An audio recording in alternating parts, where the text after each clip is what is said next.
What happened to this girl, Ochanya Ogbanje, actually happened because of a failed government. Or let me say, Nigeria happened to her.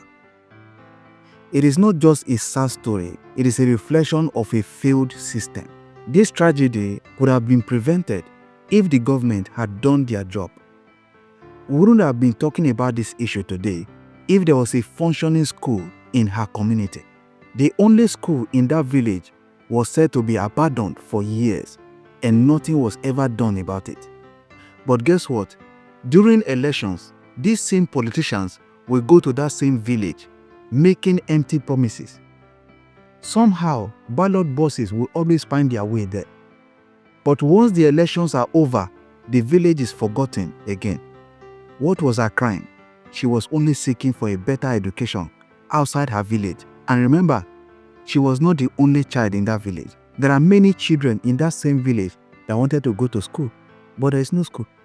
The parents should never blame themselves for sending their daughter to live with the mother's sister. They only did what any loving parent would do. They wanted the best for their daughter. Many Nigerians don't realize how messed up this country has become. Maybe because it hasn't affected them personally yet, but we are in big trouble in this country. Have you noticed the growing wave of insecurity recently? Kidnapping has become the order of the day. In the past, kidnappers targeted rich people, but now anyone they see, they take.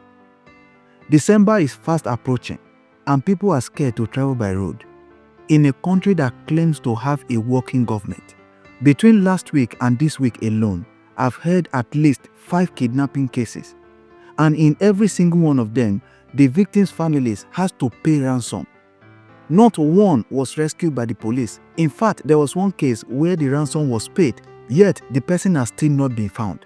This country is in a mess.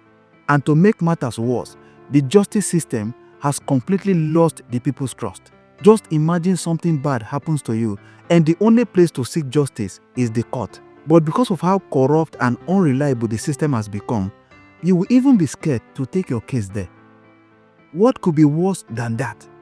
In a country that is supposed to be protecting its citizens. And now, as we remember Ochanya, we must not let her story fade away like so many others. This is not just about one girl. It is about every innocent child in Nigeria who has suffered because of negligence, corruption, and a failed system. How many more children must go through pain before someone takes responsibility? How many more families must cry for justice before something changes? We cannot keep quiet anymore. We cannot continue to move on like nothing happened. Ochanya's voice was silent, but ours will not. Please let us raise our voices together for her and for every child that the system has failed. Justice must not only be done, but it must be seen to be done. Because if we allow this to pass, we are telling the world that the life of a Nigerian child does not matter. And that is something we must never accept. Justice for Ochanya is not just justice for one girl. It is justice for every child in this country. Make your own post and let the hashtag Justice for Ochanya continue until we get justice. The world is aware now, and this particular one will not be swept under the carpet. I have not seen where this type of issue will happen and the wicked people are still walking on the street freely. It is unacceptable.